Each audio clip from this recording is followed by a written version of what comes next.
Hej, Poolvikingen her. I dag der skal vi se på nem vandpleje med Swim & Fun. Swim & Fun har et vandplejeprogram, som består af 5 trin, og følger med dem, så er man i hvert fald godt på vej til at få rent og klart vand. Så lad os kigge på de 5 trin.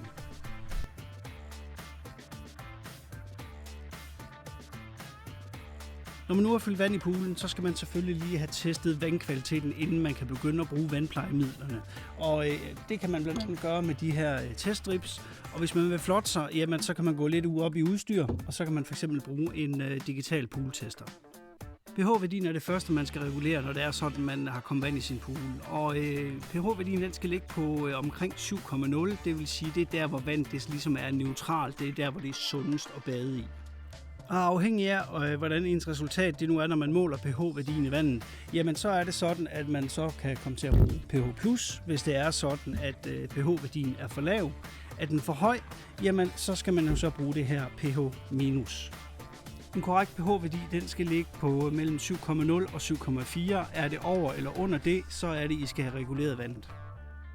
Og når pH-værdien den er for lav, jamen, så kan det sådan set resultere i korrosion af pooldele, og det vil være de her metaldele, der nu kunne være omkring poolen eller måske i en pumpe.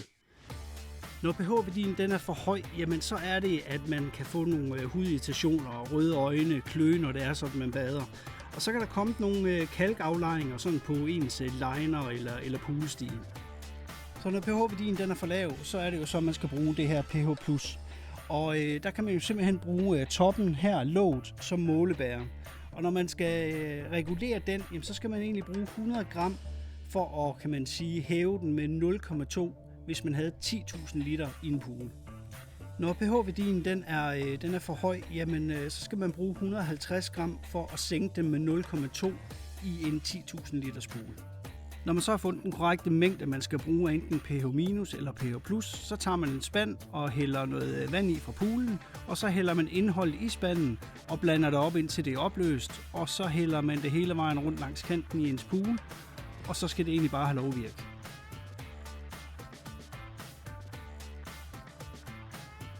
Når man har fået styr på pH-værdien, så det næste, man skal gøre, det er, at man skal bruge klorgranulat, altså hurtigt virkende klor.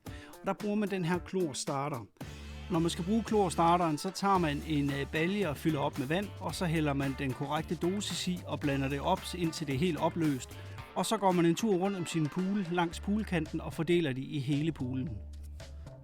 Når poolen så er blevet chokket med det her klorstarter, jamen så til almindelig vedligeholdelse, der bruger man så de her klor vegan tabs. Og det er egentlig bare sådan nogle fætre som dem her. Og den kan man så komme i sin skimmer, eller man kan komme i sin dispenser, hvis man har sådan en. Og det er det, vi kalder for langsom virkende klor. Klortapsene og klorstarteren, jamen det er egentlig det, man kalder for stabiliseret klor. Det vil sige, at der er noget, der hedder cyanursyre i den. Og det, den egentlig gør, det er, at det ligesom er en form for solcreme for kloren, så den ikke brænder lige så hurtigt af i solen, som ustabiliseret klor det gør. Og når man nu bruger de her tabs til almindelig vedligehold, så husk, man skal ikke komme dem her i hver evig eneste dag. Gør man det, så er det går galt, og så er det, at man kan risikere, at cyanursyreværdien den stiger meget hurtigt, og man får klorlås. Dem her, dem skal man komme i efter det, man måler, altså med jeres måleudstyr.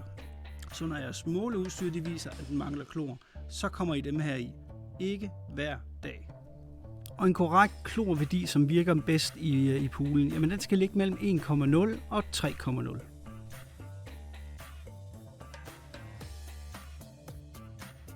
Selvom kloren den er meget effektiv, så er det altså vigtigt at komme nogle andre ting i sin pool, også kan man sige sådan til almindelig vedligeholdelse. Og til det formål, der er der noget, der hedder klarpool. Og det er egentlig noget, man bruger, kan man sige, for at undgå belægninger på bunden og på siderne af ens pool. Og de her belægninger, de kommer altså ved høj varme, de kommer ved regn, og det kommer så også fordi, at vi bader, kan man sige. Og udover det, så også når man har en udendørs pool, så vil der hele tiden blive tilført noget fra luften af, altså de her sporer fra mikroorganismer. Og det er også derfor, at man blandt andet bruger det her klarpool for at undgå, at det sætter sig på siderne og bunden, og måske bliver fanget i stedet for i ens filter. Så en gang om ugen, der skal man tilføje 0,5 deciliter per 10.000 liter vand, man har.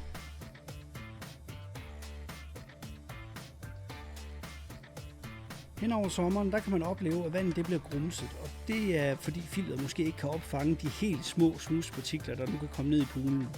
Og det er så her, man bruger flokkingsmiddel.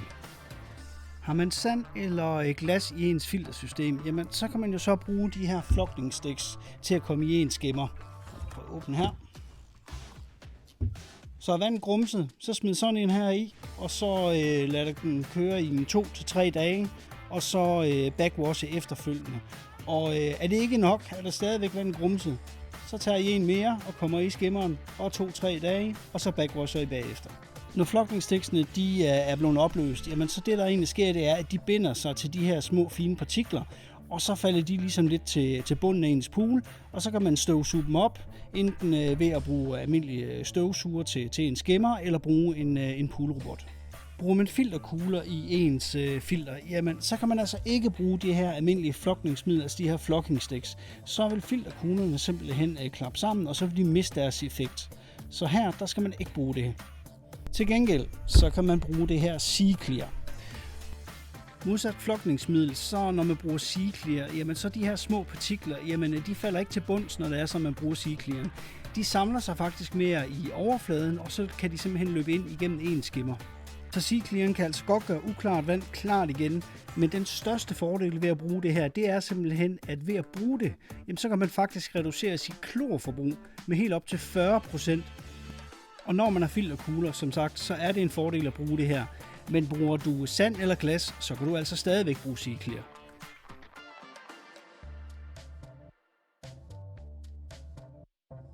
Men selvom man bruger alle de her dejlige vandplejemidler, så er der altså stadigvæk nogle ting, som man skal gøre, når det er sådan, at man er poolejer.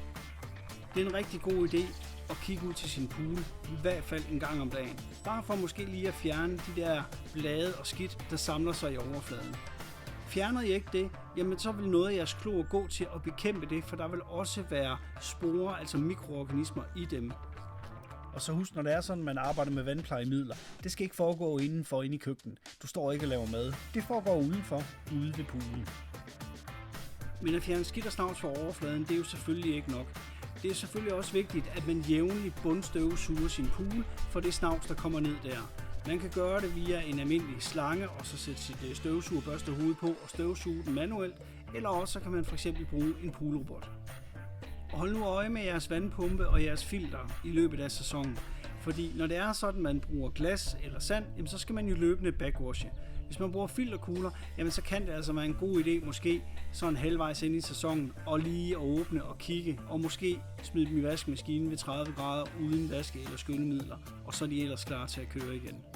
Og i forhold til jeres vandfilter, jamen der kan jo så også være det her forfilter, der sidder deri, hvor der også kommer lidt rester af blade og skidt ned i, så også måske lige tømme det en enkelt gang eller to i løbet af sæsonen. Og hvor mange timer skal jeres vandpumpe og filter så køre i løbet af en dag for at holde vandet rent? Jamen tommelfingerreglen det er, at den minimum skal igennem jeres system 1 gang. Jeg vil til gengæld anbefale, at den skal minimum igennem 3 gange, for at det spiller. Temperaturen i vandet, den har bestemt også noget at sige. Når det er sådan, at det bliver varmere og varmere, så vil bakterierne også have lettere ved at gro, og I kan risikere at få alger. Så det vil sige, jo varmere jeres vand er, så forvent også, at I skal bruge flere vandplejemidler til ligesom at holde den del nede. En god idé er altså også at få fat i et sommercover. Det er med til at holde vandet rent, og så holder det jo ligesom også på varmen i poolen, hvis det fx er den er opvarmet. Og har man et sommercover, så sparer man også på vandforbruget, simpelthen fordi at termocover det sørger for, at vandet ikke fordamper lige så hurtigt fra poolen. Har I derudover f.eks. en varmepumpe, jamen så kan det godt være, at den skal bruge lidt længere tid til at køre systemet igennem for at holde den rigtige temperatur. Men det vil også ændre sig i løbet af en sæson. Men varmen det er ikke det eneste. Hvis det regner, og det regner meget for eksempel, jamen så vil det også gå ind og ændre jeres vandbalance. Så igen, efter et længerevarende regnvejr, så er det en god idé at gå ud og få tjekket sine værdier og få reguleret derefter. Og så husk, at hvis man ikke er så glad for det her med at bruge klorprodukterne, fordi man måske er overfølsom over for det, jamen så har Swim & Fun altså også klorfri produkter, man kan bruge i sin pool. Selvom det er dejligt at have pool, så kan det jo godt være, at vi fristes til at tage sydpå i sommerferien. Og hvad gør man så med ens pool? Jamen hvis man ikke har en nabo, der lige kan hjælpe og dosere lidt som er hjemme, jamen så har man muligheden for den her lille feriehjælper fra Swim & Fun af. Og i den lille feriehjælper her, jamen der er der sådan set næsten alle vandplejemidler, der skal bruges i en begrænset periode, når det er sådan, at I tager sydpå. Det kan godt være, at det virker som en lidt stor opgave at vedligeholde en pool. men det er det faktisk ikke. Det gælder faktisk bare om at få nogle gode vaner, altså nogle gode rutiner, og det vil sige, jamen om aftenen så lige kigge til det, måske lige bruge 5 minutter på at teste og regulere sit vand, og så er det ellers klar til dagen efter, og børnene kan komme i poolen. Og sidder du stadigvæk med nogle spørgsmål, så skulle jeg hilse at sige fra Swimming Fun, at du kan gå ind på deres hjemmeside, der har de sådan en FAQ sådan med de gængse spørgsmål og svar, og det er ikke nok, så kan du ringe til den kundeservice. Og så lige en sidste ting. Hvis du kunne lide den her video, så husk lige at trykke like, og så gå ind på min kanal bagefter og abonnere på den. Ellers så kommer jeg til sådan en pool. Vi ses.